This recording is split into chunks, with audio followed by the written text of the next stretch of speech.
Comment on se lève en se disant « Ok, je vais aller faire ce concours-là ». Je pense que t'es allée pour gagner, non? Non. Et justement, c'est pour ça que je l'ai fait. Mais par contre, j'ai toujours été très curieuse. Donc je me suis dit, bon bah, il y a le concours à côté de chez moi, j'en ai parlé à des amis. Ma mère, encore une fois, elle m'a dit, franchement, t'as rien à perdre. Vas-y, tu verras. Et puis, si ça fonctionne, bah tant mieux. Si ça fonctionne pas, bah franchement, tu pourras être contente de l'avoir tenté. Une expérience incroyable en tant que Miss Franchement, il y France. en a vraiment. La première qui m'a choquée, je me retrouve au Energy Music Awards. Déjà, je fais un tapis rouge parce que c'est à Cannes. Donc je me retrouve sur le tapis rouge, tout le monde crie mon prénom. Et ça, c'est une semaine après l'élection. Ouais. Ça fait 11 ans maintenant, j'avais 19 ans à l'époque, j'habitais chez mes parents. Mais donc ça a changé beaucoup de choses parce qu'après, je gagne Miss France, je m'installe directement à Paris. Tu deviens salarié de la société Miss France, on te prête un appartement pendant 1 an. Et tout de suite, t'endosses un titre qui est quand même très fort. Et en plus de ça, les gens te reconnaissent. C'est pas mal l'image. Ouais. Tu rentres dans une pièce, t'es personne. Tu sors et tout le monde te connaît, t'applaudit, ça va Flora? Oui. Félicitations, bravo, j'adore ce que tu fais. Deviens visible. Bienvenue dans le podcast qui traite de singularité et qui donne la parole aux personnes visibles, à la base, qui auraient peut-être pas dû être visibles, mais qui le sont. J'ai la chance et l'honneur de recevoir aujourd'hui Flora Coquerel. Salut Flora. Salut, moi aussi je suis honorée. Merci d'être là. Avec plaisir. J'ai pour habitude de poser cette question, qui est devenue la question signature de ce podcast, c'est quelle est la singularité de ta vie, l'élément de ta vie quand tu étais enfant ou adolescente qui a fait la personne que tu es aujourd'hui en tant qu'entrepreneur? C'est une belle question. Franchement, c'est très philosophique. J'avoue, je me la pose pas tous les matins. C'est peut-être un peu bateau, mais je dirais l'environnement dans lequel j'ai grandi, entourée d'amour. Et aujourd'hui, à l'âge que j'ai, je me rends compte à combien c'est une chance d'avoir grandi avec 2 parents sains d'esprit, qui grandissaient en même temps que moi, mais qui essayaient de faire du mieux qu'ils pouvaient pour nous apporter les outils nécessaires pour devenir des adultes responsables, respectueux, avec beaucoup d'ambition et de valeurs. Je pense que c'est vraiment ça qui a construit la personne que je suis aujourd'hui. C'est les 2 piliers que j'ai eus, pour exemple, qui ont tout changé parce qu'ils m'ont toujours soutenue, ils m'ont toujours poussée à être la meilleure version de moi-même, à chaque fois donner 100% de mes capacités, même quand j'avais peur, ils me disaient « Allez, t'en es capable, vas-y ». Et ça, c'est une réelle chance parce qu'ils ont été mon essence, mon moteur pour pouvoir avancer. Les 2 t'ont toujours poussé au même niveau, dépasse-toi, vas-y, tu peux le faire. Au même niveau, et tu vois, aujourd'hui, on parle beaucoup de toutes les pensées positives, faut parler avec de belles paroles, etc. Et mes parents l'ont toujours fait. Quand on était plus jeunes, je sais que quand, par exemple, mon père, des fois, il nous déposait à l'école si on prenait pas le bus, et il nous disait « Allez, vous êtes les meilleurs, donnez tout ». Mais pour autant, si on rentrait et qu'on n'était pas les meilleurs de la classe, c'était pas grave, parce qu'on avait donné le meilleur de nous-mêmes. C'était surtout ça qui était important. Et de l'autre côté, ma mère, pareil, elle nous a toujours poussé, elle nous a dit « Bon, bah, essayez de faire des grandes études si vous le pouvez, bah, dans ce que vous avez envie de faire, surtout. » Toujours dans ce que vous avez envie de faire, vous a toujours... Oui, Okay. Mais après, ils étaient quand même raisonnés. Okay. Quand j'étais plus jeune, j'aimais beaucoup les métiers manuels ou artistiques. J'aimais beaucoup dessiner, je voulais être styliste, architecte. Je savais pas trop, j'étais un peu perdue. J'ai toujours été très indécise.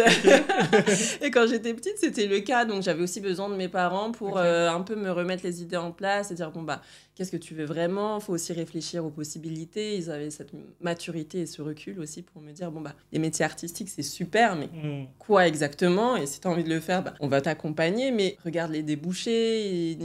Ils m'ont toujours poussée, mais quand même de manière raisonnée. Intéressant. Voilà, Tout le monde sait que t'es Miss France. Normalement, si vous savez pas, c'est que vous sortez d'une grotte. Bon, ça fait 11 ans quand même. J'espère que vous avez regardé la télé depuis. C'est clair. Comment Flora, elle se présente quand elle dit qu'elle n'est pas Miss France? Comment tu te présenterais aujourd'hui en tant que femme? Alors, je trouve que c'est drôle parce que souvent, quand on se présente, on a pour habitude de donner sa fonction. Je trouve que c'est pas la fonction qui va définir une personne. Quand je rencontre quelqu'un, j'ai envie de connaître son passé, j'ai envie de connaître ses valeurs, de savoir d'où elle vient. Parce qu'on peut être président de la République et être totalement... je ne vise personne, soyons clairs. Mais je veux dire, c'est pas la fonction qui va définir la valeur de la personne qu'on a en face de nous. Donc c'est vrai que quand on me demande de me présenter, je me dis juste, bah, je suis Flora et passons un moment ensemble et on va apprendre à se connaître et on va voir si ça match ou pas, si on a des sujets en commun qui nous intéressent. Mais si je dois parler effectivement au boulot, bah après moi je suis un peu un couteau suisse depuis. Je pense que c'est une qualité qu'apporte Miss France pour le coup, c'est que ça nous montre diverses possibilités et ça nous montre aussi que le champ des possibles est ouvert à tous. et qu'on peut se permettre d'essayer des nouvelles choses. Et donc, moi, je suis mannequin. Bon, maintenant, avec les réseaux sociaux, je suis aussi créatrice de contenu, mais j'ai fait des documentaires. J'ai essayé de lancer une première marque à l'époque. J'ai arrêté. Là, je suis en train Une marque de quoi? C'était une marque de skincare. Ok. Que j'avais essayé tenté de développer tout juste sortie de Miss France, hein, donc à 21 ans, 22 ans à peine. Ouais. Mais avec le jeune âge, je me disais, j'avais un peu la prétention de me dire, je peux y arriver seule. Je pense que l'une des forces pour monter une marque, c'est de savoir bien s'entourer aussi. Après, cette expérience a été ma leçon. Ouais. Après, je voulais lancer un spa. J'avais oublié cette... Mais tu vois, je me suis permise, en tout cas, de tester plein de nouvelles choses. Après, j'ai été présentatrice chez BET. Ah oui, exact, c'est vrai. Ouais, donc c'est plein de casquettes qui font la Flora que je suis aujourd'hui. C'est pour ça que un métier fixe, dire bon bah je suis mannequin, ça va pas tant me définir, on saura pas trop à qui on s'adresse. Même si je parle de Kélina, c'est top, les gens ils vont dire ah bah c'est chouette, c'est une fille engagée. Mais dans le fond, on va toujours pas me connaître, donc quand c'est comme ça, je préfère dire bah écoute, je suis Flora, j'ai 31 ans et puis voilà. Non mais c'est vrai, tu vois, en fait, je pose cette question.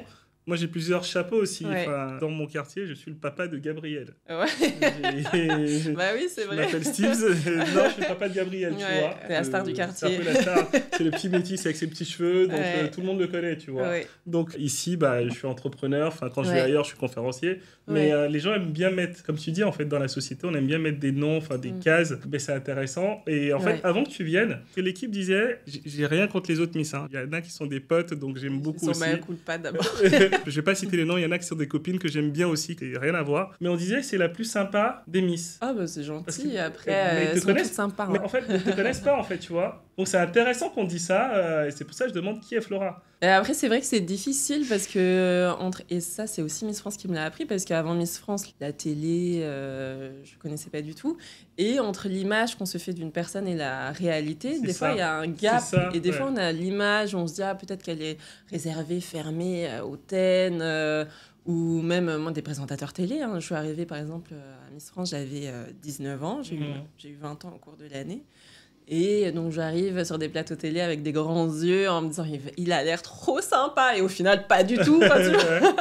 Donc c'est vrai que des fois on a des images, mais je suis contente de savoir qu'on a un avis positif sur moi. C'est sûr que ça flatte un peu mon ego. Je préfère entendre ça plutôt que l'inverse. Mais je sais pas ce qui l'alimente par contre. Je sais pas du tout. C'est la vérité. Les autres aussi elles sont sympas, je dis pas du tout le contraire. Exactement, c'est vrai. T'es bien, t'es corporate. C'est vrai. Non mais c'est vrai, enfin, en tout cas je connais pas toutes comme toi, mais celle que j'ai rencontrée en tout cas c'était cool. Comment on se lève en se disant ok je vais aller faire ce concours là, et je pense que t'es allé pour gagner, non? Non. Et justement, c'est pour ça que je l'ai fait. Je pense c'est parce que je ne pensais pas gagner. Écoutez bien ceci, fou, hein. Leçon numéro 1, en fait, peut-être dépasser ses peurs, se dire, ok, je vais peut-être pas y arriver, donc je le fais. Oui. Okay. Ouais, c'est fou, hein. C'est fou. Mais en fait, depuis petite, et dans tout ce que je fais, j'ai toujours douté de moi, douté de mes capacités. J'avais pas forcément confiance en moi. J'ai toujours été grande. Je suis 1m81, et depuis petite, j'ai toujours été la plus grande. J'ai toujours été la plus grande. J'ai grandi en plus très vite. Donc, disons que, par exemple, quand je suis arrivée au collège, en 6e, je faisais 1m75 presque. Okay. Donc, pour donner une idée, j'étais grande. Ce qui fait que quand tu es très grande, tu es assez imposante, tu es assez visible, tu n'as pas envie qu'on te voit encore plus. Si tu te recroquevilles un peu, tu te fais tout petit. Donc, c'était pas du tout dans mes plans de me mettre face aux caméras, de me dire, bon, j'ai envie de participer à Miss France, j'ai peut-être mes chances de gagner. Pas du tout. Mais par contre, j'ai toujours été très curieuse. Et j'avais cette soif d'aventure, de vivre de nouvelles choses et d'apprendre... d'un milieu que je connaissais pas du tout. Donc je me suis dit, bon bah, il y a le concours à côté de chez moi, j'en ai parlé à des amis. Ma mère, encore une fois, elle m'a dit, franchement, t'as rien à perdre, vas-y, tu verras, et puis si ça fonctionne, bah tant mieux, si ça fonctionne pas, bah franchement, tu pourrais être contente de l'avoir tenté. Et je regardais même pas tant Miss France que ça, et donc je me suis dit, comme je le disais tout à l'heure, j'aimais bien le stylisme, j'aimais bien la mode aussi. Donc je me suis dit, ah bah peut-être que ça peut être une manière chouette de voir comment on s'organise. C'est pas un défilé, mais ça reste un show de manière locale au début, hein, parce que j'ai participé à l'élection régionale d'abord. Ouais, Miss Orléanais. Et donc, j'ai participé à cette élection et je pensais pas déjà la remporter. Ok. Et ensuite, j'ai remporté. J'ai eu très peur parce que je me suis dit, OK, c'était pas du tout le plan de base. Ok. Et je partais à Miss France 1 mois après. Ok. Ouais, tout juste 1 mois après. Donc, une fois qu'on m'appelle pour me dire, tu vas partir à Miss France, je me suis dit, c'est quand même dommage d'arriver là et de pas vivre l'expérience jusqu'au bout. Donc, j'ai appelé mes professeurs. J'aurais dit, je vais devoir m'absenter, mais vous inquiétez pas, je reviens vite. Je reviens vite dans Tu leur un as dit mois. que c'était pour ça? Ouais, je Ouais. leur ai dit, j'ai été sélectionnée pour Miss France, donc je pars 1 mois, mais je reviens après à la Ouais. rentrée en janvier. Pas du tout. Du Ouais. coup. Et après, Miss France, pareil, je pensais pas du tout gagner, parce que pourquoi vous, plus Miss France, c'est très subjectif, c'est aléatoire. Ok, on choisit une ambassadrice, mais la beauté, c'est quoi en soi? Et puis, moi, je m'en fichais de savoir si on me trouvait jolie ou pas. C'était pas du tout le but. Et puis, en plus, Miss France, c'est bien plus que ça. Pour l'avoir vécu, c'est vraiment, on va chercher une ambassadrice, une jeune femme qui a envie de représenter son pays, qui a des choses à dire, qui a des valeurs. Enfin, voilà, on cherche vraiment quelqu'un d'assez complet. Et encore une fois, j'étais très jeune, j'avais 19 ans, je me sentais pas capable d'endosser ce rôle-là. Et au final, le 13 décembre 2013, ça fait vraiment ancienne de dire ça. Ouais, ça fait... Ouais, je reviens à 2013, Jadis, là, ça. jadis, ouais. Et Je parle d'un temps. Ouais, c'est vrai. Ma vie a changé à ce moment-là, en tout cas a pris un tournant différent et auquel je m'attendais pas. Pour répondre à ta question, on se prépare pas trop. Hein. Après, ça dépend, tous les parcours sont uniques et différents. Il y a certaines filles, même certaines Miss France, qui ont gagné, qui voulaient vraiment gagner, pour qui c'était leur rêve, mais pour la majorité, quand même, c'est quand même un concours de circonstances. On s'inscrit un peu à l'arrache, ou c'est une copine, et puis en fait, on se retrouve dans le truc, on se dit, bon, je sais pas trop ce que je fais là, mais j'y vais quand même. Okay. Et finalement, c'est ça qui fait aussi, je pense, que les gens s'identifient à nous et votent avec sincérité. Donc, en fait, c'est ça la clé. La clé, c'est d'oser. Enfin, si vous n'osez pas, vous n'allez pas savoir ce qui peut se passer, ce qui va arriver de bien. Et toi, t'as osé. Ouais, totalement. Et c'est comme ça pour tout ce que je fais. Et comme je disais, je suis assez craintive, on va dire, de nature. Chaque fois que je fais quelque chose de nouveau, je doute. J'ai un peu le syndrome de l'imposteur. Je me dis, mais est-ce que j'ai réellement ma place? Et au final, comme j'ai pas envie d'avoir de regrets, je me dis, bon, fais-le. Si ça fonctionne pas, c'est pas grave, mais tu n'auras pas ça sur le cœur ni sur l'esprit. Ça fonctionne pas, tu pourras être fier de toi. Peut-être que c'est pas pour toi, peut-être que c'est un mauvais timing, peut-être que t'as pas assez bossé. Et après, je peux me remettre en question, mais au moins je le fais. Et des fois, ça fonctionne. Et après, on est super fier de soi parce que si on se met trop de limites, on n'avance pas malheureusement. Et je me dis, j'ai bien fait d'écouter ma petite voix qui m'a dit ce jour-là, bon, fais-le quand même. Et au pire, ça marche. Qu'est-ce que ça a changé dans ta vie, le fait d'avoir été Miss France? Est-ce que tu trouves que ça a changé quelque chose côté personnel et côté professionnel? Moi, j'aime bien avoir le bac, là. Ouais. Ça a changé beaucoup de choses. Ça fait 11 ans maintenant. J'avais 19 ans à l'époque. J'habitais chez mes parents. J'étais en BTS Commerce International. Je voulais faire des longues études, comme je disais. Je voulais faire un bac plus 7, parce que mon frère a fait un bac plus 7, par exemple, parce que mes parents nous ont toujours mis un peu ça en tête. Faites des longues études, et comme ça, vous aurez au moins le choix dans ce que vous aurez envie de faire. Bon, c'est un peu plus compliqué de ça, en vrai. Mais donc, ça a changé beaucoup de choses, parce qu'après, je gagne Miss France, je m'installe directement à Paris. Tu deviens salarié de la société Miss France, on te prête un appartement pendant 1 an, et tout de suite, t'endosses un titre qui est quand même très fort. Et en plus de ça, les gens te reconnaissent du jour au lendemain. Ouais. C'est vraiment instantané. C'est comme si, là, je viens de rentrer, quand je sors, tout le monde me connaît. D'un coup, t'es là, oula, je comprends pas ce qui se passe. Il y a des gens qui viennent te voir, des jeunes filles, souvent elles viennent, elles pleurent parce qu'elles te voient avec l'écharpe de Miss France, elles t'ont vu à la télé la veille. Donc c'est très particulier quand même. Comment tu réagis par rapport à ça? Tu vois, ça doit être très bizarre. En fait, c'est pas mal l'image. Ouais. Tu rentres dans une pièce, t'es personne, tu sors et tout le monde te connaît, t'applaudit, tu dis ça va Flora? Oui, félicitations, bravo, j'adore ce que tu fais. Ah oui, et la semaine dernière t'étais là-bas, tu sais, on connaît en plus des pans de ta vie, des gens que t'as jamais vus, que t'as jamais croisés auparavant, donc c'est perturbant. Ouais. Parce qu'autant les artistes, ça arrive, c'est crescendo, autant Miss France, c'est vraiment même d'une minute à l'autre. Dès lors qu'on t'appelle, on dit Miss France et restera Flora Cochrane, ça y est, les gens connaissent ton nom. Il y a des reportages, on sait d'où tu viens, ce que tu fais, tout le monde te connaît. Donc Et ça, du c'est Bénin. assez perturbant. J'étais obligé de la placer, celle-là. Oui, on est deux aujourd'hui. C'est ça. Mais donc c'est assez perturbant et du coup, ça change beaucoup de choses. Et au niveau personnel, parce que déjà, tu es un peu déraciné aussi. Moi, ça va parce que je venais du centre de la France, mais il y a certaines filles qui viennent de plus loin. Je pense notamment à Vaïma Lama qui vient de Tahiti, Alicia...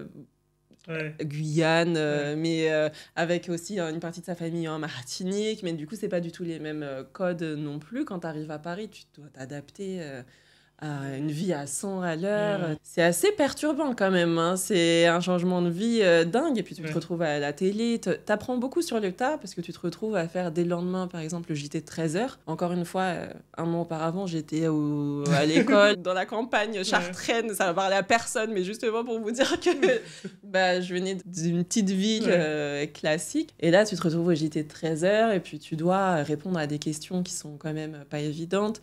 Et puis, on a aussi envie de piéger souvent. Miss France, c'est un rôle que j'ai adoré. Mais autant, durant l'année, parfois, j'avais envie d'enlever cette écharpe et qu'on arrête de me prêter des valeurs que j'ai pas forcément. Ou il y a des gens qui ont beaucoup de préjugés sur le titre en lui-même, donc ils vont un peu tout mélanger. J'allais te poser la question. C'est quoi le préjugé qu'on t'a, même aussi bien avant qu'après, je sais pas, la fausse vérité ou le préjugé qu'on t'est sorti en tant que Miss France et tu te dis, waouh, c'est pas moi ça. Il y a beaucoup de questions sur le féminisme par rapport à Miss France. Moi, c'est une question qui n'a pas de sens. Il y a beaucoup de choses à dire sur ce sujet. Sur le fait que t'es une femme, t'as fait ce qu'on appelle un peu vulgairement, parce qu'encore une fois, ça représente pas Miss France pour moi, mais un concours de beauté. Elle a pas grand-chose à dire, elle est pas très intelligente. C'est quand même difficile. Et puis, de manière générale, dans la société, quand t'es une femme et que tu dois prendre espace, je trouve que c'est pas évident. Et là, on t'appose quand même un titre... empreint de préjugés que tu dois casser. Donc, tu es toujours continuellement en train de prouver que tu en vaux la peine, que tu es intelligente, que tu mérites ta place, que tu as des choses à dire, que tu as des valeurs, que tu as des projets, que tu représentes bien ton pays. En plus, moi, métisse, donc franco-béninoise, j'avais eu à l'époque une vague de racisme. Oui, je suis française, pour prouver même mon identité. Donc, c'était assez lourd. Donc, autant j'en étais super fière, mais autant, d'un niveau personnel, là, je le pense, ça a été quand même assez lourd et assez difficile à porter du haut de mon jeune âge, parce que t'as pas forcément les armes pour faire face, surtout des fois à des journalistes qui sont un peu virulents et qui ont envie de te piéger. Toute la journée, tu dois te justifier d'être qui tu es réellement en dehors de l'image ou du nom que tu portes sur l'écharpe. Donc ça a été compliqué. Après, au niveau professionnel, ça m'a apporté aussi plein de belles choses, mais il faut aussi savoir trier, parce que quand tu arrives dans le monde médiatique, tu as aussi beaucoup d'opportunités qui s'ouvrent à toi, mais il faut savoir faire les bons choix. Et ça, c'est pas simple, parce que parfois, il faut savoir refuser des contrats intéressant. Faut aussi se détacher de ce que tes proches projettent pour toi. Parce que je sais que pour beaucoup, surtout l'ancienne génération, par exemple, passer à la télé, c'était une forme de réussite. Alors que moi, j'avais parfois des propositions pour des postes à la télé qui ne m'intéressaient pas, que je déclinais. Et donc, des fois, je faisais face à des incompréhensions. Mais quoi ? Mais attends, c'est super oui, non, présenter la météo, ça m'intéressait pas, et tout mon respect ceux et celles qui le font, mais ça m'intéressait pas, c'était pas pour moi. Non, être chroniqueuse de certaines émissions, non plus, mais j'avais mes raisons, mais c'est vrai qu'il faut quand même être entouré et avoir une force de caractère pour se dire ok. C'est clair. Et peut-être qu'on va m'oublier aussi parce que je suis plus dans les médias, mais c'est pas grave non plus. Passer à la télé, ça veut pas dire réussir sa vie. Réussir sa vie, c'est être pleinement soi, être libre de ses actions et être très heureux et très épanoui avec ce qu'on fait. Et même si demain j'ai envie de vendre des noix de coco sur une plage au fin fond du Brésil ou je ne sais pas, je ne sais pas où, j'estimerais que j'ai réussi ma vie si c'est vraiment mon ambition finale. Mais autrement, ça a été un atout professionnellement parlant, parce que ça m'a permis encore une fois d'oser faire des choses que je ne me pensais pas forcément capable, et je me suis autorisée à essayer, du moins, plein de nouvelles choses. Non, c'est hyper intéressant. Pour toi, qu'est-ce que tu as osé faire que tu n'aurais pas fait si tu avais eu ce... Franchement, plein de choses. Déjà, on en parlera tout à l'heure, je crois, mais Kélina a fondé Kélina le jour de mes 20 ans. Il y a 11 ans, du coup. Le temps passe vite. C'était il y a 10 ans l'année dernière, Okay. Je souhaitais m'engager parce que mes parents étaient eux-mêmes engagés, donc je souhaitais le faire. Je pensais pas le faire aussi jeune. Parce que après j'ai fait aussi jeune parce que Miss France est arrivée et que c'était aussi l'occasion de parler d'autre chose que de moi et de délivrer des messages importants, parce que selon moi ça sert à ça la notoriété, c'est partager des messages positifs et essayer de mettre en avant les combats qui nous tiennent à cœur. Je pense pareil, aller en agence de mannequin, j'en rêvais peut-être secrètement quand j'étais plus jeune, mais je me disais, bon, je sais pas, est-ce qu'ils vont aimer mon profil? Je sais pas. Ça a été quand même un petit chemin compliqué, le mannequinat, si je dois avouer. Ok. Parce que c'est un milieu qui est pas simple non plus. Et on parle d'une époque aussi où c'était pas dit explicitement, mais il y avait quand même des quotas dans les agences. C'était très réglementé au niveau des tailles. Moi, je porte un 38, j'ai des cuisses, par rapport à... Ouais, non, c'est vrai, je tiens debout, quoi. Je suis solide sur mes appuis. Mais en 38, quand j'allais en agence de mannequin, on me disait, ah bah désolé, on n'a plus de place pour les grandes tailles. Enfin, tu vois, c'est hallucinant. Alors que tu fais un 38, effectivement, à côté d'une mannequin qui fait un 32, bah oui, il y a beaucoup de tailles qui nous séparent. Et donc, c'était assez compliqué. Après, encore une fois, la couleur de peau, on me disait, ah bah désolé, on a déjà une fille qui te ressemble... ça va pas être possible. Ah, on est 2, c'est beaucoup. Ah oui, c'est vrai que c'est beaucoup. Donc ça a été un passage compliqué, mais je me suis autorisée à le faire. Et ça, je pense que sans ça, je l'aurais pas fait. Pareil, la télé, BET, ça a été aussi une expérience, une drôle d'expérience, parce que encore une fois, un peu syndrome de l'imposteur. Je me dis, bon, j'arrive, je dois présenter une émission, j'écris des chroniques, je me retrouve face à un prompteur, j'ai jamais fait ça de ma vie. Je me dis, oh là là là là, dans quoi je me suis embarquée. Mais pareil, c'est Miss France qui m'a donné les outils pour me dire, ok, t'es capable de le faire, fais-le. Si t'aimes et que ça fonctionne, c'est fantastique. Si ça fonctionne pas, c'est pas très grave. Tu t'arrêtes et tu feras autre chose. Pareil, les documentaires, tout en fait, au final. Tout, ouais. En fait, ça m'a montré que j'étais capable. Parlons de Kélina. Pourquoi tu fondes Kélina? Enfin, t'as fondé Kélina avec tes parents. Je pense que c'est merveilleux de fonder déjà une association avec ses parents. C'est beau, je trouve. Ouais. Pourquoi tu fondes Kélina? T'es née en France? Oui. T'as grandi en France. Ouais. Et tu décides, je peux me permettre de dire je suis béninois, tu décides d'aller dans le fin fond du Bénin, parce qu'on va pas se mentir, Kélina, c'est loin, tu vois. Ouais, totalement. Et tu vois, le village où vous avez ouvert la maternité. Pourquoi? Pour plusieurs raisons. La première, c'est que, comme je disais tout à l'heure, Miss France arrive. J'avais pas forcément prévu ça. Je me dis, j'ai envie de parler d'autre chose que de moi. Je fais beaucoup d'interviews, on me pose pas mal de questions. Ah bah c'est super, qui vous voulez devenir, qu'est-ce que vous vouliez faire? C'est super, mais j'ai envie d'utiliser ma notoriété à bon escient. Je veux diffuser un message qui me dépasse, je veux parler de choses plus grandes. Alors oui, quand on est Miss France, on soutient pas mal d'associations déjà en France. Et j'avais déjà plusieurs actions en France. Et je me dis, c'est quand même dommage de ne pas avoir... mes parents avaient leur association au Bénin aussi déjà à l'époque. Okay. C'est quand même dommage de ne pas avoir des actions dans mon pays maternel. Si je peux en avoir ici en France et dans mon pays maternel, c'est super. Et donc, je réfléchis avec mes parents. Mes parents ont dissous leur précédente association, qu'ils avaient déjà depuis un certain temps, avec laquelle ils ont construit des maternités, j'allais dire. Non, ça c'est Kélina. Ils ont construit des écoles, des bibliothèques, ils faisaient du parrainage scolaire. Donc j'avais un vrai bel exemple en face de moi. Ils ont dissous cet asso et puis j'ai fondé Kélina par la suite. Mais je leur ai dit, je sais que ça fait des années que vous faites ça, mais j'ai quand même besoin de vous, donc je vous emmène, je vous embarque dans mon bateau. Ouais. Et c'est comme ça qu'on a fondé en famille l'association Kélina, donc le jour de mes 20 ans. Et on s'est tourné vers, effectivement, une zone rurale du Bénin qu'on connaît très bien, qui est le village de ma grand-mère, où elle vit encore actuellement. À quel âge ta grand-mère? 80 environ. Hein. Tu sais, c'est beaucoup les nez verts. C'est cette époque, 1er janvier. C'est ça. Donc, on va dire 80 à peu près. Ok.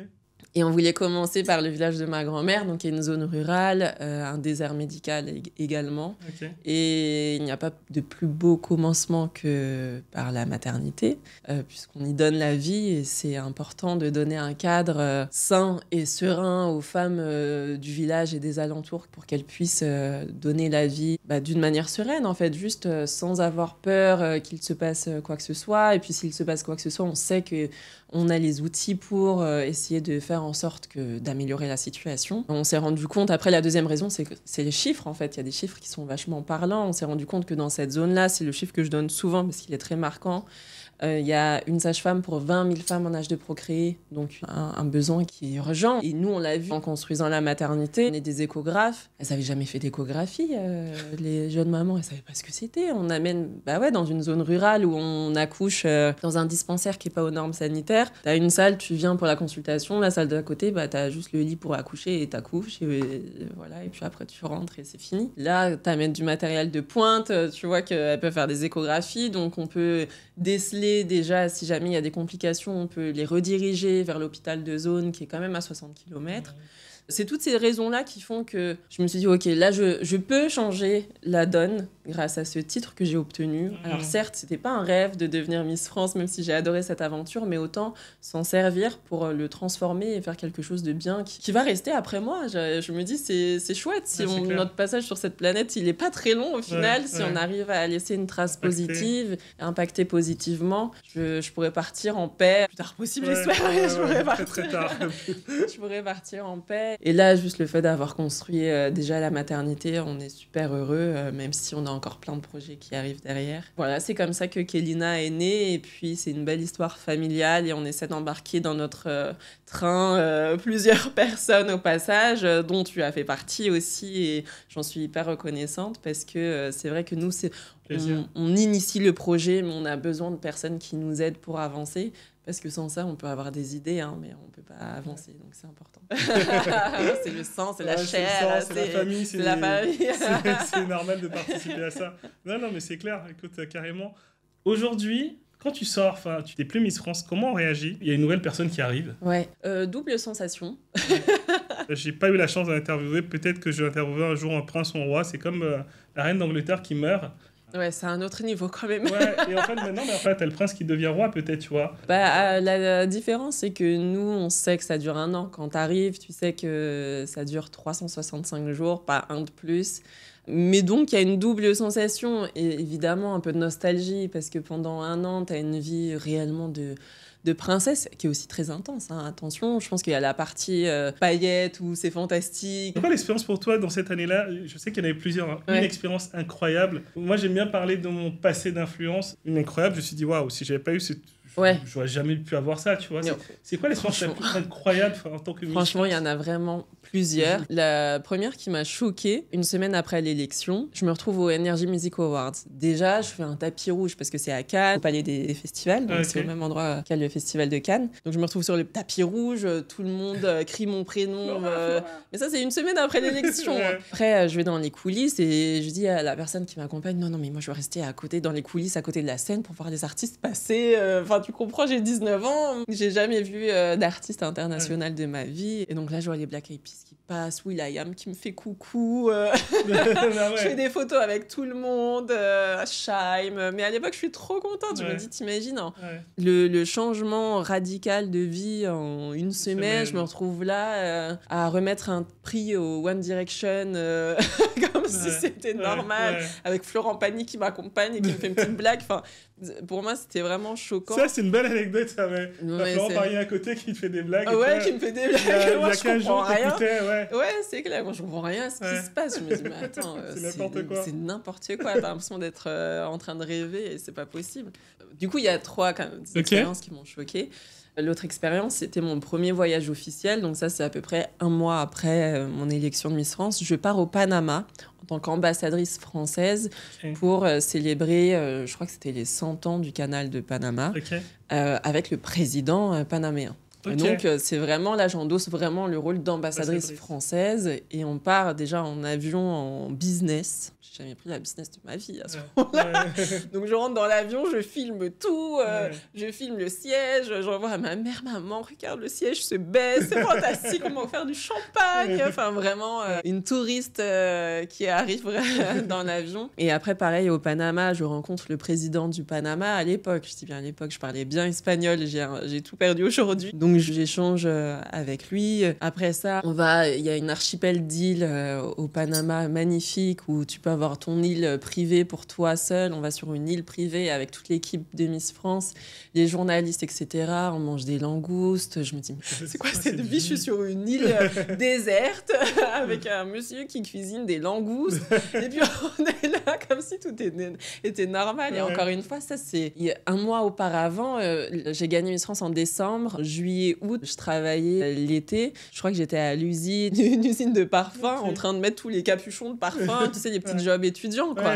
Donc en quelques mois, je passe de mon job étudiant à je mange des langoustes sur une île déserte. Au Panama. Au Panama. Donc ça, pareil, choquant. Et puis j'ai eu la chance aussi de faire Tahiti et d'aller à Bora Bora et d'être dans le cockpit pour l'atterrissage à Bora Bora. Et encore une fois, pareil, ça m'a choqué de voir autant la beauté du paysage, d'avoir cette chance aussi de vivre l'atterrissage depuis le cockpit, à côté des pilotes, de voir comment ça se passait. Enfin, c'est plein d'expériences qui, en plus, du haut de mes 19-20 ans, sont d'autant plus choquantes parce que tu découvres la vie déjà à cet âge-là et quand tu vois que tout ça existe. J'avais bien conscience de ma chance en plus, donc j'en profitais pleinement. Je voulais jamais dormir, je voulais assister à tout, je voulais tout voir, tout essayer. J'étais non mais c'est pas possible, c'est fantastique. Et c'est vrai que ça c'est des souvenirs qui sont gravés à vie parce que ça arrive pas tous les 4 matins, c'est pas commun du tout. Sauf bien sûr il y a des personnes qui ont des trains de vie exceptionnels, mais c'est un pourcentage très minime de la population. Et je sais que même aujourd'hui je serais pas demain sur une île déserte au Panama en train de manger des langoustes et après à Tahiti à Bora Bora. J'avais conscience de tout ça et j'en profitais à 100%. Non, merci pour ces partages. De rien. Et du coup, c'est quoi le sentiment alors? Enfin, tu sais que tu es là pour 365 jours, ça s'arrête. Comment tu réagis? Comment tu te sens? Tu vois, ça doit être... Du coup, comme je disais, un peu de nostalgie parce que tu as conscience quand même que c'était une année particulière. C'est une belle parenthèse. Même si tu sais que ça va s'arrêter. Parenthèse enchantée. C'est une parenthèse enchantée de ma vie. Je rêvais de faire une année sabbatique en Australie. Je ne l'ai pas faite. Là, j'ai fait une année sabbatique assez sympa. Où j'ai aussi charbonné parce qu'il y a toute cette partie paillette. Mais après, il y a d'autres parties où des fois... T'es fatigué, tu dors pas, tu travailles 6 jours sur 7, voire 7 sur 7, parce que tu vas partout dans la France faire des séances de dédicaces. Après, tu vas... C'est important, ça, ce que tu dis, tu vois. Il y a beaucoup de gens qui réalisent pas le travail qui est fait derrière. Mais c'est une société. Ouais, faut que ça tourne. Il y a du business, faut que ça tourne, ça reste un business, ça reste une société. Donc, il faut que tu bosses, il faut que tu travailles, il faut que tu charbonnes. Donc, il y a aussi cette partie-là où des fois, t'es fatigué, t'es seul. Parce que tes proches, ils sont pas là. En fait, c'est assez difficile à comprendre. T'étais célibataire à ce moment-là? Oui. Ok. Ouais. Est-ce que tu penses que si tu étais en couple, ton couple aurait tenu à ce moment-là? Que tu manques de temps, tu vois ce que je veux dire? C'est particulier parce qu'effectivement, tu cours à droite à gauche, tu deviens visible. Donc, il faut aussi un partenaire qui accepte d'être en retrait pendant un an. Pas forcément beaucoup te voir, pas forcément t'avoir au téléphone toute la journée. Qu'il y ait une confiance aussi qui règne. Donc, c'est pas forcément évident, mais il y en a qui étaient en couple avant, pendant et après. Donc, tout est possible, mais je pense que ça dépend des deux personnes. Parce qu'il faut aussi se le dire, il y a des personnes qui arrivent, je pense que c'est comme les footballeurs, quand ils arrivent en centre de formation, ils sont très jeunes et d'un coup tu gagnes un peu d'argent, tu as un peu de célébrité.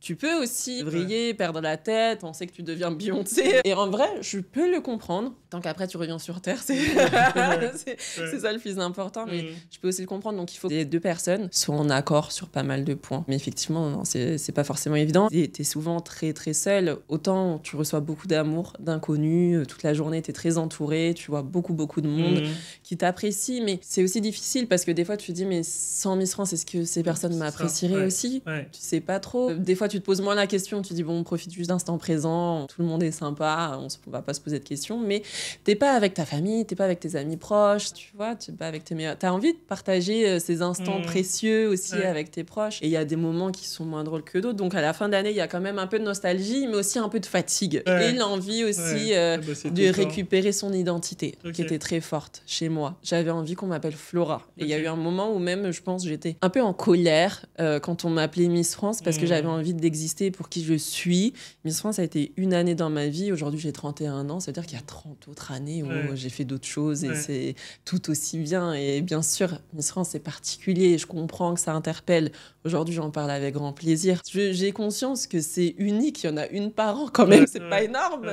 Donc, je comprends que ça interpelle et on m'a connue aussi médiatiquement comme ça. Donc évidemment, je comprends qu'on m'en parle beaucoup. Mais en tout cas, juste après Miss France, j'avais ce grand besoin qu'on m'appelle Flora et d'exister pour autre chose et qu'on me parle d'autre chose et puis de reprendre ma vie en main. Donc juste après, je suis retournée à l'école. Ça m'a permis d'avoir un nouvel objectif et de me dire, ok, je suis plus Flora Miss France, là, je suis Flora étudiante. Et justement, la Flora étudiante, il y a d'autres personnes qui viennent te parler, qui te reconnaissent, non? Oui, parce qu'en plus, je suis retournée dans mon ancienne école. Donc, c'est assez perturbant. C'est comme si je faisais un pas en arrière. Là, t'as avec ce réveil veillé et puis hop, allez, retour chez papa, maman.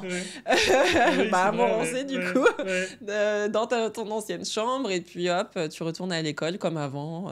Donc, assez particulier, mais franchement, j'ai eu beaucoup de chance. Autant au niveau des élèves que des professeurs. Franchement, tout le monde a été vraiment super avec moi. Les élèves m'aidaient aussi. Je les connaissais pas tant parce que ça avait changé. C'est comme si j'avais redoublé aussi finalement. Donc, je les connaissais pas tant, mais ils ont été hyper sympas avec moi pour que je puisse rattraper mes cours. Parce que je suis rentrée à l'école en février et j'avais mon examen en mai, donc il fallait que je rattrape tout le début de l'année, il fallait que j'apprenne en même temps, il fallait que je suive les cours actuels aussi. Donc j'avais 3 mois pour rattraper le début d'année, l'année précédente, me souvenir de ce que j'avais appris en première année et puis apprendre le programme qui découlait.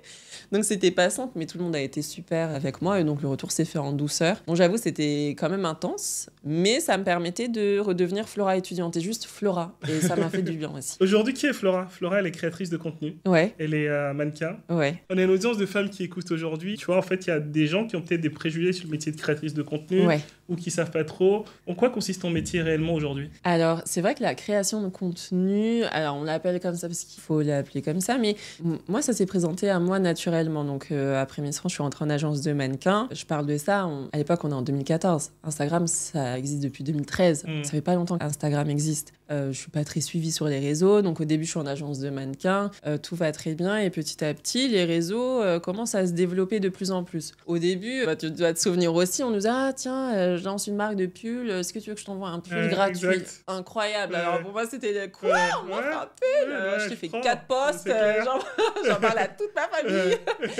Et je trouvais ça déjà incroyable. Et petit à petit, quand j'avais des contrats de mannequin, les marques s'intéressaient aussi à moi parce que j'étais une personnalité publique. Donc, j'étais pas juste mannequin, j'avais aussi une voix qu'on écoutait.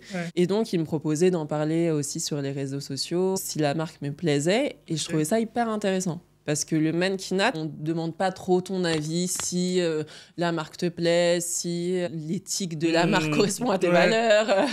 T'es booké, t'y vas, tu fais ton job, tu portes des vêtements qui ne te plaisent pas, c'est pas grave et tu rentres chez toi et basta. Là, j'avais vraiment ma voix qui comptait et je pouvais en parler. Et surtout, ce qui m'intéressait à travers les réseaux sociaux, c'est d'avoir une cohérence, de parler de choses que j'aime, que j'ai testées, que je connais vraiment et de bosser avec des marques avec qui on construit des histoires. Pas présenter un truc tous les 4 matins. Oui, aujourd'hui, j'adore ça et le lendemain, j'adore le concurrent et puis le surlendemain, l'autre.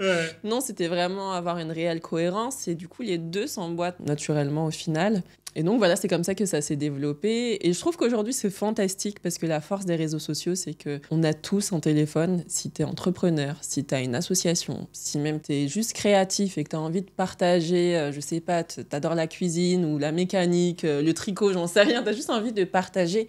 Tu peux le faire, c'est à ta portée et ça nous permet de communiquer avec des gens du monde entier. Donc je trouve que c'est une force qui est vraiment formidable. On peut tous se servir, parfois à mauvais escient. Il faut en avoir conscience. Je pense qu'il faut aussi trier les gens qu'on suit sur les réseaux. Il faut protéger sa santé mentale parce que parfois on ne suit pas forcément les bonnes personnes ou qui diffusent pas forcément les bons messages. Donc c'est bon aussi de temps en temps d'aller faire un tri dans cette partie-là et garder que les personnes qui partagent des choses qui nous plaisent réellement ou qui nous font du bien parce que parfois on suit des gens qui vont créer un sentiment un peu envieux chez nous ou quelque chose de négatif. Il faut savoir s'en séparer. C'est des beaux métiers, je dis des parce que ça cache énormément de choses. C'est comme la télé aujourd'hui.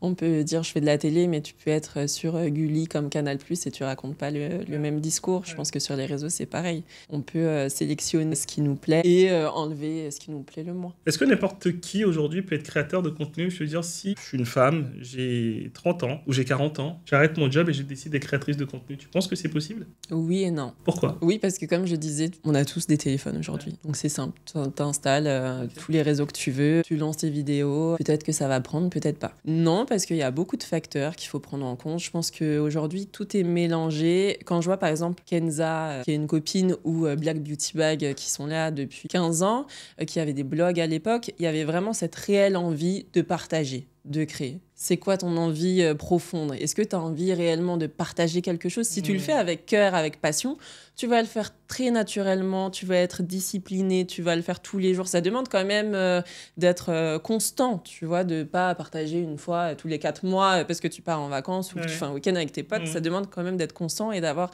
cette passion derrière. Quel est ton message? Qu'est-ce que tu veux diffuser? Et je pense que tout le monde ne va pas sur les réseaux pour les bonnes raisons aussi, parce qu'on a l'impression que c'est un bel échappatoire ou que parfois on peut se faire de l'argent comme ça facilement, exactement.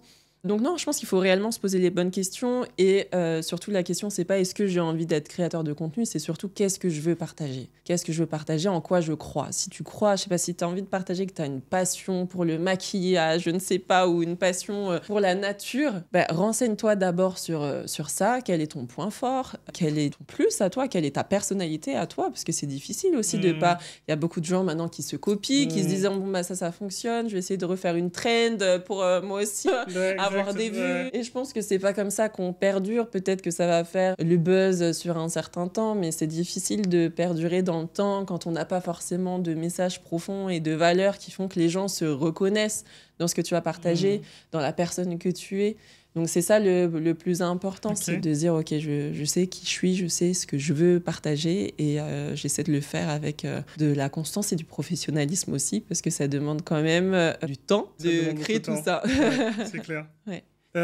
Et par rapport à ça, quel conseil tu donnerais aujourd'hui à une personne qui veut créer du contenu? Je pense que ça va rejoindre ce que je disais précédemment, mais le conseil, c'est vraiment déjà de se concentrer sur le sujet qu'elle souhaite partager, se détacher du regard des autres. C'est pas évident, parce que souvent, j'ai des amis aussi, parfois, qui me disent « Ah, j'aimerais bien partager un peu plus sur les réseaux, parce que j'adore les voyages, je voyage tout le temps, j'ai plein d'images et tout, mais j'ose pas, je sais pas trop ce que va dire mon entourage, mes proches, mes potes, j'ai peur qu'on me dise des choses sur moi, qu'on me juge. » Et je pense qu'il faut aussi s'en détacher, parce qu'après, on vit avec des regrets, des remords, et on se dit ah, si j'avais su, j'aurais tenté. Et en vrai, on n'a rien à perdre, et je pense que c'est comme dans tout, et moi, c'est ce qui me guide réellement. Quand on n'a rien à perdre et que c'est à notre portée comme ça, pourquoi ne pas essayer? Ce serait quand même dommage. Là, c'est vraiment un outil qui est à notre portée, donc si on a envie de se lancer, on étoffe notre discours, on essaie de mettre une stratégie derrière ça, pour pas non plus arriver et se dire oh, je sais pas, je panique et je sais plus comment faire. Donc on essaie quand même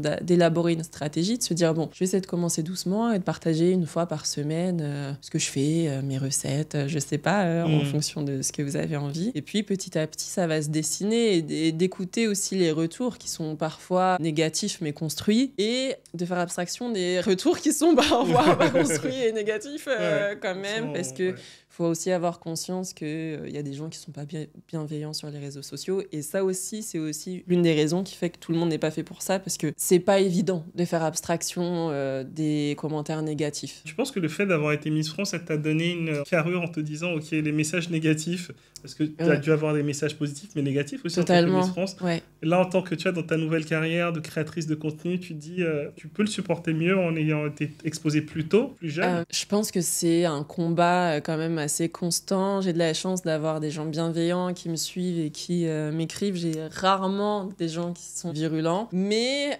malheureusement le cerveau humain est fait comme ça.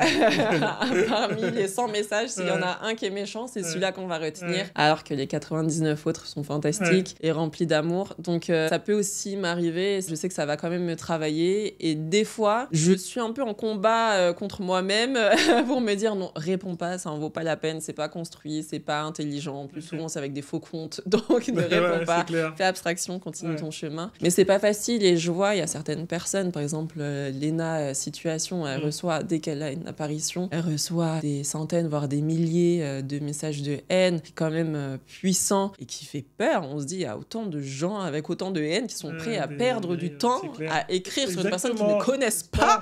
C'est quand même hallucinant. Mais en face, même si tu as conscience que ça en vaut pas la peine, c'est difficile de pas être touché. C'est dingue. Donc des fois, je sais qu'il y a certaines personnes pour qui c'est important d'avoir cette paix intérieure. Donc là, vaut mieux pas se lancer et donner la nourriture à des personnes. Voilà, exactement. Quand on a une association, c'est quoi le business model? C'est de lever des fonds pour que l'association elle vive? Ouais, comment tu fais pour lever des fonds? Alors ça dépend, il y a plusieurs biais. Nous, au début, c'était beaucoup des personnes qui souhaitaient donner un petit peu. C'est des sommes qui restent minimes, mais qui nous aident à quand même avancer. Après, on travaillait aussi avec des marques. Surtout à l'époque, je voyais mon association comme ma propre marque. Je me disais, on va essayer de faire des collaborations avec des marques. On va essayer aussi de parfois mettre en place l'arrondi en caisse, l'arrondi sur salaire. C'est des choses qui se font, qui restent. Par exemple, l'arrondi en caisse, c'est intéressant pour une marque, une société, parce que eux, ils vont pas investir. C'est le client qui va choisir à la caisse d'arrondir ses courses à 28 € au lieu de 27,57 €. Ouais, c'est ça.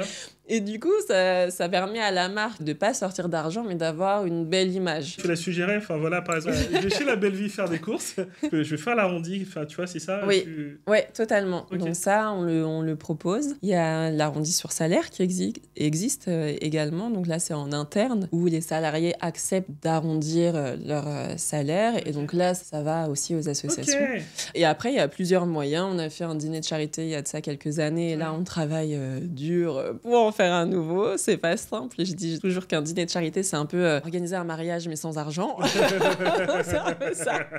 Ou avec l'argent des autres, du moins. Donc c'est toujours un combat. Donc là, c'est aussi hyper intéressant. On n'a pas encore de date. On aimerait le faire cette année, parce qu'on n'a pas célébré les 10 ans l'an passé. Et là, comme on a des projets, on veut construire un bloc opératoire, des salles annexes, un dispensaire à côté de la maternité. Il nous faut quand même des sommes d'argent considérables. Il faut faire un événement. Et puis même, pour se réunir aussi, remercier les gens qui nous ont accompagnés. Ça va nous permettre de tous nous réunir. Donc on n'a pas encore de date, mais on travaille pour ça. Et c'est vrai que c'est un beau moment et ça devient aussi un atout parce que ça nous permet de passer un bon moment, mais aussi de récolter des fonds par la vente des tables ou parfois par même des tombolas qui se font pendant la soirée, des ventes aux enchères, etc. Du coup, comment tu fais pour lever des fonds? On s'adresse à des entreprises, à des marques, à des fondations aussi. On dépose des dossiers. Et puis si on est sélectionné, on peut être ensuite accompagné soit sur un projet, soit sur un laps de temps. Mais c'est vrai qu'en France, ce qui est super, c'est qu'il y a beaucoup de personnes qui souhaitent aider, même après au niveau régional. Il faut savoir aussi où toquer à la porte. Mais par contre, on est 1 million d'associations. Donc comment faire sa place parmi tout ça, c'est ça qui est plus difficile, surtout quand on est une association familiale. C'est pas forcément évident. Donc on essaie à notre échelle de chercher les fonds où on peut. Après, c'est vrai qu'il y a vraiment pas mal d'entreprises aujourd'hui qui souhaitent s'engager. Il y en a qui le font par cœur et par envie parce qu'ils ont vraiment envie de s'engager et que ça fait sens avec ce qu'ils proposent. Il y en a d'autres, des fois c'est exonéré d'impôts.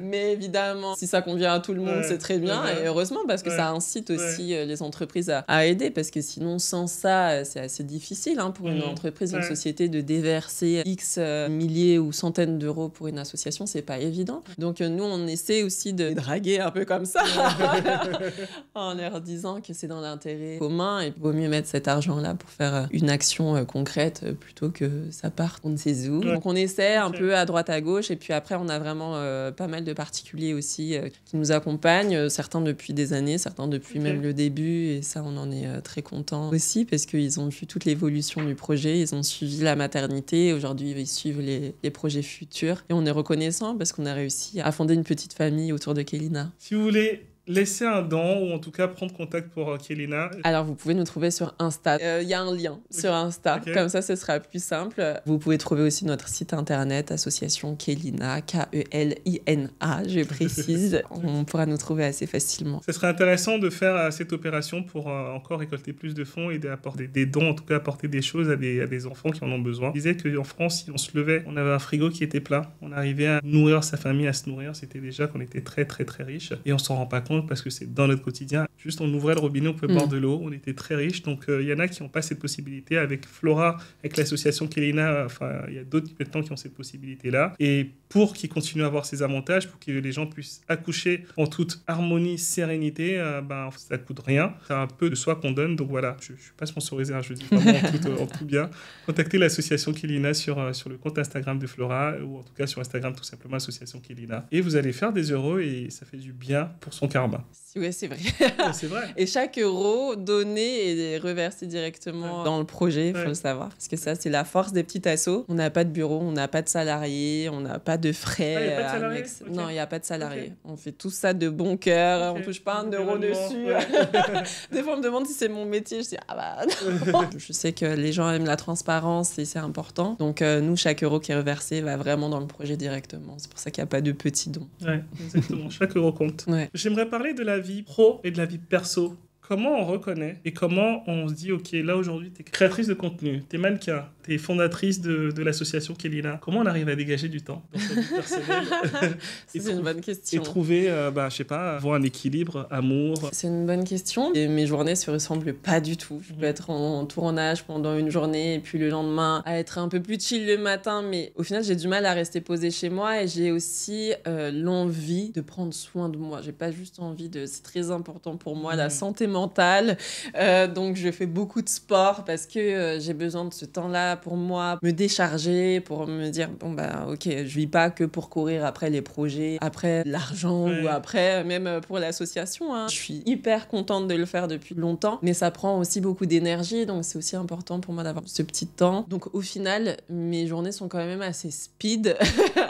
Et comme j'ai pas d'enfant, j'ai la chance de pouvoir à 20h décider sur un coup de tête d'aller faire un cours de sport. Ce qui n'est pas le cas quand tu as une famille et que tu dois t'occuper de tes enfants. À 20 ans, il ne veut pas dormir, tu es là, tu le verses, ou tu lui racontais son histoire. Le jour où j'aurai des enfants, hein, je serais tu lui as raconté l'histoire, mais il ne veut pas dormir. Voilà, c'est ça. Sur un coup de tête, je peux me dire, bon, vas-y, je vais faire un cours de sport. Donc, mes journées, au final, je rentre chez moi des fois à 22h. Et puis après, des fois, il y a des événements. Donc, je rentre chez moi à 1h du matin. Donc, j'ai des journées qui sont quand même assez chargées. Donc, effectivement, parfois, c'est difficile de se dégager du temps pour ses proches. Mais encore une fois, j'essaie de me forcer. C'était pas forcément le cas à l'époque. J'essaie de me forcer, par exemple, les week-ends. Je travaille avec une agence, par exemple, qui me représente. Ils bossent pas le week-end. Je me dis, de toute façon, ils vont pas me répondre. J'ai deux choix. Soit je m'occupe de mes autres projets. Mon projet de produits capillaires, l'association, ou même les choses qui sont un peu en retard, les mails auxquels j'ai pas répondu. Ou je me repose. Et ben, j'avoue que des fois, je me dis, tiens, je vais me reposer, je vais prendre du temps, je vais aller voir ma famille qui est à seulement 1 heure de Paris. Et puis, je vais essayer de me ressourcer. Et c'est vraiment essentiel pour moi. Je refuse de donner toute mon énergie au boulot. Je fais pas partie de ceux qui ont besoin de bosser toute la journée et peut-être s'oublier pour se sentir vivant. Moi, j'ai surtout besoin de me recharger quand j'en ai besoin, de m'écouter, de prendre du temps pour moi aussi quand j'en ressens le besoin et de voir mes proches quand je le peux. Et parfois, effectivement, j'enchaîne plusieurs choses, plusieurs voyages. Il y a des fashion week, après on court à droite à gauche, donc je peux pas voir ma famille pendant des mois. Mais je sais à l'avance que ce week-end-là, je serai à Paris, en France, donc je note, ok, là, ce week-end-là, j'irai voir ma famille. C'est posé, c'est inscrit et je vais pas le louper. Et même si on me propose quelque chose, je dirais, bah non, je suis désolée, je suis pas dispo à ce moment-là. C'est aussi la chance qu'on a quand on est à son compte, tu vois. C'est pas évident, hein, parce qu'effectivement, quand t'es à ton compte, bah t'as envie de bosser tout le temps. T'as pas bien sûr, on prend toutes les opportunités qui arrivent. Exactement, et puis même quand t'es chez toi, t'as toujours quelque chose à penser, à faire, ta compta, ton bilan comptable. Je passe ma soirée à rechercher toutes mes factures. Mais bon, c'est bien aussi de savoir s'arrêter. Jusqu'au 30 mai encore, ça va aller. Ouais, franchement, mon comptable, si tu passes par là, je suis désolée. Mais voilà, on est tous dans les mêmes galères en vrai, parce que c'est vrai que on est chef d'entreprise, donc il y a tout le reste qui découle.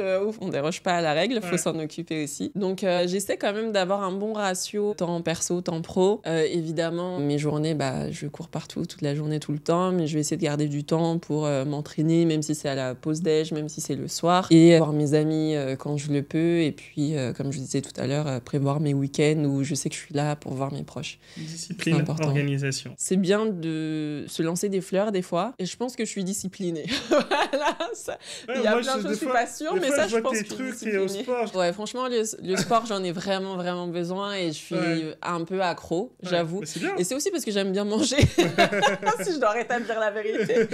mais j'en ai vraiment besoin. Ouais. Et au-delà de prendre soin de ma santé mentale, si la santé physique, mais je parle pas d'apparence, je parle de prendre soin de son corps futur quand on va vieillir. Ouais. Si j'ai la chance d'arriver jusqu'à 80 ans, d'être encore solide, le jour où j'aurai des enfants, de les porter sans avoir mal au dos, tu vois, c'est aussi pour tout ça. Donc voilà, j'essaie de faire comme je peux. Je pense que c'est ça et c'est déjà très bien. Ouais, c'est parfait. Pour toi, c'est quoi la difficulté qu'on a en tant qu'entrepreneur dont on ne parle pas? Là, tu parlais par exemple de comptabilité. On voit toujours la réussite. Et quand je parle de la réussite, c'est la finalité. Oui, la finalité. Ouais. Mais il y a le chemin derrière, tu vois. Avant de faire un gala, d'avoir peut-être 100 marques qui vont venir. Peut-être que tu as écrit à 1000 marques et que 900 on dirait. Tu vois ce que je veux dire? C'est quoi pour toi la contrainte si tu dois partager en disant, OK, parce qu'il y a des gens qui veulent devenir entrepreneurs qui disent, ah, ça a l'air facile. Mais c'est quoi le... Je dirais savoir s'entourer. Et encore une fois, parce que ça peut te porter comme te faire couler, l'entourage. Et je le vois dans plusieurs projets. Le premier, je parlais tout à l'heure, où je voulais lancer ma marque de skincare. Et là, bon, c'était entièrement ma faute. Je pensais que j'étais capable de soulever des montagnes toute seule. Peut-être que certaines personnes le font, mais il faut avoir conscience aussi de ses limites. Et mes connaissances s'arrêtent où celles des autres, de mes prestataires, commencent. Donc, il faut savoir s'entourer des personnes qui auront de l'expertise dont on a besoin. Et je pense que c'est hyper important. Bosser avec des personnes qui ont les mêmes valeurs que vous aussi. Et ça, je le vois dans le projet que je poursuis actuellement. C'est pas forcément évident. Des fois, on se dit, je vais donner la chance à ce prestataire parce que j'adore son boulot, j'adore ce qu'il fait. Il a plein de belles promesses, etc. Donc peut-être que grâce à ça, je vais pouvoir viser la lune et atterrir dans les étoiles. Et au final, on s'aperçoit qu'on n'a pas les mêmes valeurs. Au final, on n'est pas sur la même longueur d'onde. Et puis après, ça peut terminer en conflit. Et là, en fait, au lieu d'avoir un projet qui cartonne, on finit par se demander si on a fait les bons choix et si ça en vaut la peine. Et donc, je pense que l'entourage, vraiment, c'est essentiel et ça a son rôle à jouer avant même de se lancer, d'avoir des problèmes de comptabilité. À l'époque, juste après Miss France, j'ai lancé une première société. J'avais un comptable qui n'a pas su m'accompagner, où j'ai perdu beaucoup d'argent. Parce que j'avais pas la bonne forme de société, ça correspondait pas à mon statut, je comprenais pas. Des fois, je finissais en pleurs. J'allais voir mes parents qui recevaient mes factures d'URSSAF et j'étais là, comment je vais m'en sortir? Et ça, réellement, c'est parce qu'après, j'ai trouvé un nouveau comptable qui était fantastique et qui m'a dit, en fait, tout va bien. On va juste changer de statut et puis on va trouver ce qui vous correspond et ça ira mieux. Et on va mieux gérer les finances et tout ira mieux. Donc, je dirais vraiment l'entourage. Ça peut vraiment tout changer. L'entité aussi, ça va jouer aujourd'hui. C'est quoi? Une EURL. EURL, ok. Donc, c'est hyper important de choisir son type de société, comme tu es en train de dire là. Ça, c'est pas important. C'était quoi ce que tu avais avant qui faisait que... C'est un cas assez particulier. Tu bosses encore de temps en temps avec des partenaires de la société qui t'appellent pour faire des séances dédicaces, des choses comme ça. Alors, du coup, je me suis mise en auto-entrepreneur parce qu'en plus, j'avais repris l'école, donc j'avais pas beaucoup de temps pour faire ce genre de prestations. Mais bien évidemment, en tant qu'étudiante, c'est toujours chouette de partir le week-end, tu fais cette prestation, tu sais que tu es rémunéré pour le faire, ça te fait une entrée d'argent, c'est fantastique. Sauf que quand tu veux déclarer, il n'y a pas une petite case où il y a écrit ancienne Miss France. Donc en fait, à l'époque, ils n'ont pas trouvé dans quelle case me classer. Donc pendant 6 mois, j'avais pas de SIRET, donc je pouvais pas facturer, etc. Donc j'ai fini par être auto-entrepreneur. Après, on n'a jamais trouvé la case. Donc je suis sortie de là, je suis devenue indépendante. Sauf qu'en fait, ça correspondait pas à ce que je faisais. Bon, après, ça a été toute une galère. Et puis à l'époque, il y a 11 ans, ça a évolué aujourd'hui, c'était pas le cas à l'époque, donc c'était compliqué. Et après, j'ai trouvé mon nouveau comptable qui m'a aidée, avec qui aujourd'hui ça va très bien. Donc, trouver un bon comptable. Vraiment, faites-vous accompagner et il faut pas avoir peur de demander de l'aide. Je pense que c'est ça le plus important. Pas avoir peur, pas avoir honte, demander de l'aide. On n'est pas omniscient, on n'a pas le savoir absolu. C'est clair. Donc, il faut savoir être bien entouré. Ah, mais je comprends ce que tu as dit. Enfin, moi, dans l'académie, on a un module où on parle de... C'est pas moi, c'est mon fiscaliste qui parle de comptabilité, de statut juridique, de quoi choisir. Parce que pareil, quand tu te lances au début, tu ne sais pas quoi choisir. Après, tu vas dépasser le seuil. Mais quand est-ce que tu l'as dépassé? Enfin, c'est tellement compliqué. Oui, puis le seuil évolue. C'est vrai qu'il y a plein de choses. Si on n'a pas le nez dedans, des fois, ça évolue. On n'en a pas conscience. Donc, on peut vite aussi finir dans des bourbiers qu'on ne voit pas venir. Donc, c'est assez compliqué. Il faut faire attention à tout ça. Et c'est pour ça, j'ai une copine qui a lancé une marque de bijoux. Et c'est la première chose que je lui ai dit. Je lui ai dit, fais attention à tes finances et fais-toi accompagner. Voilà. C'est pas mon truc. On est deux. Je pense qu'on est nombreux. C'est clair. Moi, j'ai jamais compris comment quelqu'un peut faire ce métier-là, tu vois. Enfin, ouais. Moi, ma comptable, elle adore, je la regarde, je fais, mais comment tu peux aimer ça? Clair. J'aime bien comprendre. Alors, souvent, quand on fait les bilans et tout, je pose des questions à mon comptable et tout. Je suis là, j'essaie de noter tout ce qu'il me dit, mais je me dis, ah ouais, c'est vraiment pas fait pour moi. C'est pas fait pour grand monde. Hein. Ouais, c'est pas fait pour grand monde. Donc, c'est pour ça qu'il faut se faire accompagner. Que ce soit à ce niveau-là, aujourd'hui on a des outils formidables en plus qui nous aident, même sur Internet. Maintenant on a même l'IA qui peut nous aider si on n'a pas d'argent, et il peut y avoir des professionnels qui peuvent nous épauler et tu as une question, même des fois te paraît bête, donc on a honte de demander de l'aide, mais il faut pas hésiter à demander, tout simplement. Hyper intéressant, merci beaucoup. Si c'était à refaire, lancer ton projet seul ou t'associer dès le départ? Je dirais lancer mon projet seul. Ok. Et après trouver les bons prestataires. Ok, pourquoi? Parce que j'aime bien quand ça repose sur mes épaules. Et je suis un peu bornée quand même. Je suis bélier. Mine de rien, quand j'ai une idée en tête, je sais exactement ce que je veux. Et comme ça, si ça fonctionne pas aussi, j'ai pas de regrets par rapport à la personne qui m'accompagnerait. Te montrer vulnérable en public ou toujours garder une posture de leader? Moi, je suis pas vulnérable. Non, me montrer vulnérable, c'est ok, ça fait partie de nous. Et au contraire, être vulnérable, c'est une grande force. Ça veut dire qu'on accepte sa sensibilité aussi, on en a besoin. Donc il faut l'embrasser et la montrer en public, pourquoi pas, au lieu de retenir. Et après, moi je dis toujours, je préfère que ça sorte. Et une fois que ça sort, on n'en parle plus, parce qu'après on va se créer des nœuds au ventre. Non, j'en veux pas, donc je préfère pleurer, m'affaler dehors s'il faut. La commedia dell'arte, mais au moins voilà, c'est sorti, on n'en parle plus. Pour Kélina, ça serait avoir des dons financiers. Oui.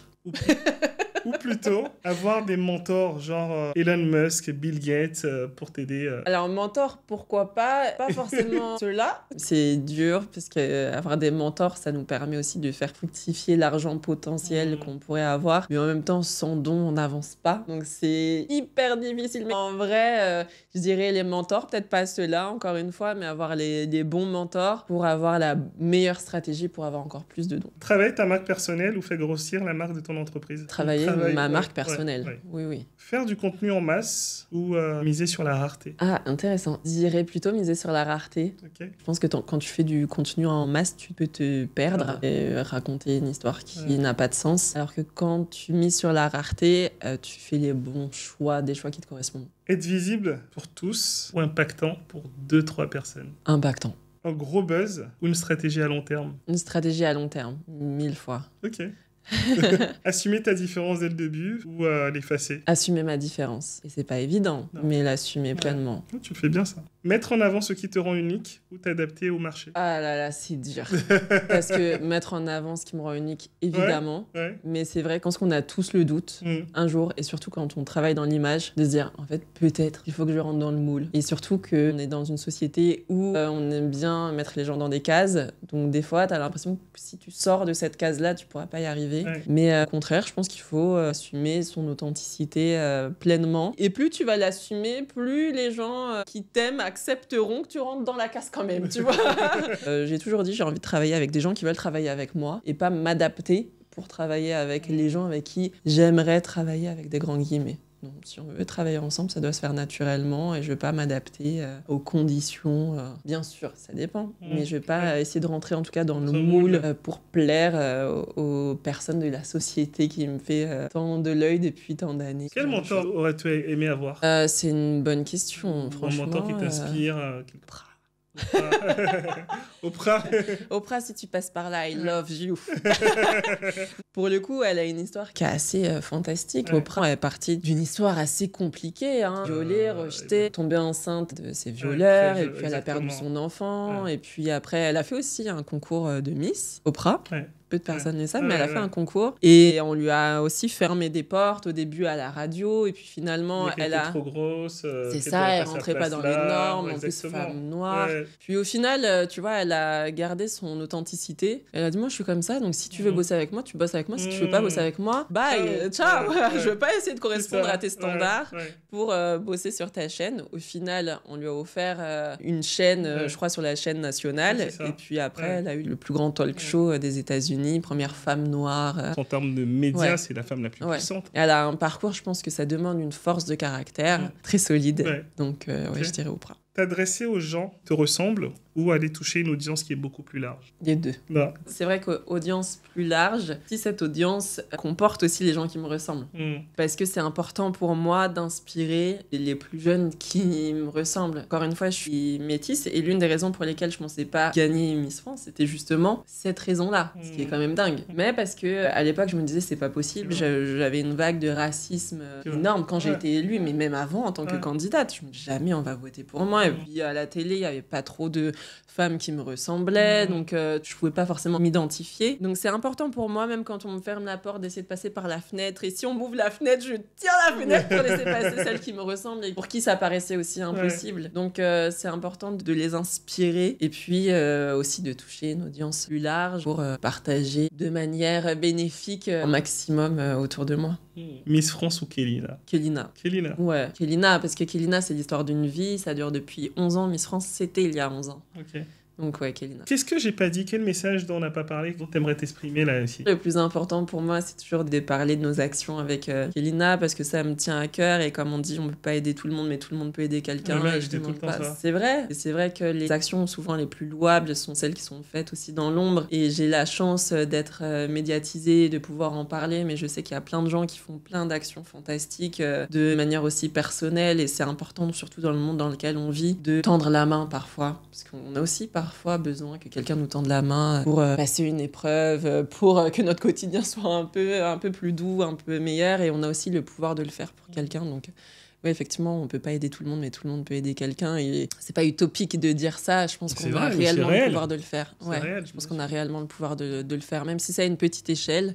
Des fois, on se sent un peu démuni. Il y a des choses qui se passent actuellement dans le monde qui m'attristent profondément. On se sent parfois démuni. On voit juste les infos, on ne sait pas quoi faire. Même si c'est quelque chose qui nous paraît trop petit ou même des fois abstrait, un peu brouillon, on peut toujours essayer de le faire et tenter de participer à notre échelle, parce qu'une goutte d'eau plus une goutte d'eau, ça finit par faire un océan. Donc. Une goutte d'eau plus une goutte d'eau, ça finit par faire l'océan. Ça sera le où est-ce qu'on peut te retrouver? Donc on peut me retrouver sur Instagram principalement. Ok.